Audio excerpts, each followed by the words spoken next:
Welcome back दोस्तों। अभी हमारा रुख है जी सत्यन जो आस्थान, और ये ब्रिज है वही लेंस डाउन ब्रिज। इससे होते हुए हम सत्यन जो आस्थान जाएंगे। और सत्यन जो आस्थान, सिंधी में इसको सत्यन जो आस्थान कहते हैं, उर्दू में इसको सात सहेलियों का मुकाम, अकबर नामे में इसको कोए हफ्ते दुख्तर कहा गया, और एक और जगह इसको सफ़ाए सिफा कहा गया।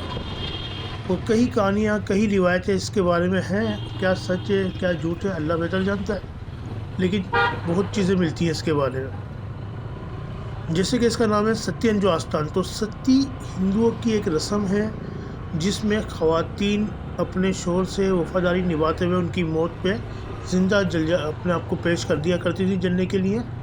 और इब्न बतूता ने भी अपने सफ़रनामे में हिंद और सिंध में इसका जिक्र किया कि वो एक ऐसे मुकाम पे वो पहुँचे जहाँ के बासी बहुत ज़्यादा कसरत से हिंदू थे, और उन्होंने ये चीज़ देखी कि औरतें अपने शोहर की मौत पे वह खुशी खुशी उनके साथ जल गई।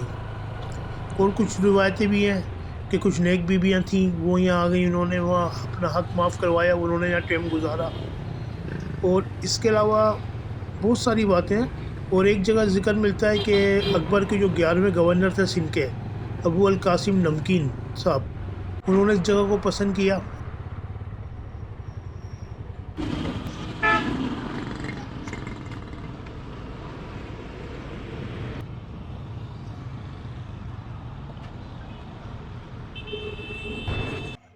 जी जनाब, मैं मौजूद हूँ सत्यन जो आस्थान या सफ़ा सिफा सत्यन जो आस्थान।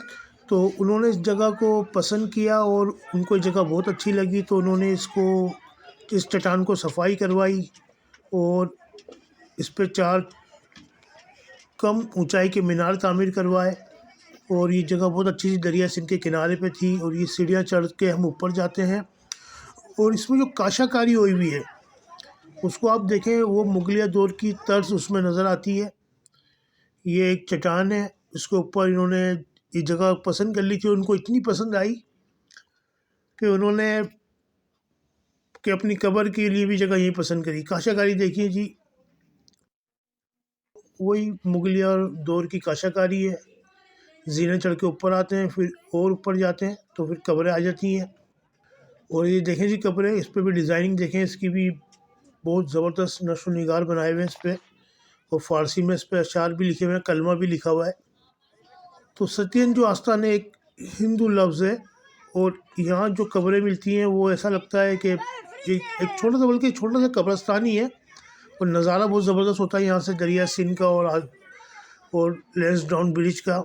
और देखें जी मीनार छोटे कद के, इस पर वही काशाकारी मुगलिया दौर की। और अबू अल कासिम नमकीन साहब की कब्र इधर है, उनके बेट साहबजादों की कब्रें हैं इधर, उनके और रिश्तेदारों की कब्रें हैं इधर। कमोबेश 100 के करीब कब्रें हैं, छोटा सा एक कब्रस्तान है।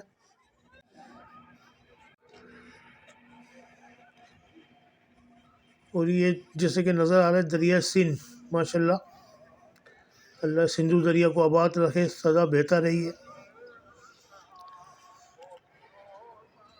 ये जी नीचे बना हुआ है। अच्छा, कुछ तारीखदान कहते हैं कि यहाँ उनको जगह इतनी पसंद आई थी अबू अल कासिम नमकीन साहब को, कि जब तक वो ज़िंदा रहे या उनके साहबजादे, यहाँ रस्तों, यहाँ यानी कि महफ़िलें होती थी रस और सरूर की, और टाइम गुजारा जाता था शाम को। और दरिया का पहाड़ उस टाइम कहीं कुछ और तरफ था, अब कुछ और तरफ है। जब शक्कर आबाद, और उन्होंने यहाँ शक्कर की यानी कि जो ईदगाह, जामा मस्जिद वगैरह रोड़ी की, सब उन्होंने बनवाई है। लेकिन बहरहाल ये एक तारीखी विरसा है। और हर कब्रों पे खुतबे भी लगे हुए हैं जिनमें उनके नाम और तारीखें भी हैं। सामने का व्यू बहुत ज़बरदस्त आ रहा है माशाल्लाह से। और जब नीचे आते हैं तो ये वही कमरे हैं, यहाँ तो कमरे बने हुए 4-5 छोटे छोटे। में भी पॉसिबल हो सकता है ये सत्यन जो आस्थान हो पहले, फिर बाद में उनको, क्योंकि तारीख तो उनकी अबू अल कासिम नमकीन साहब की जो सदी है वो 16वीं सदी है, 15वीं 16वीं सदी।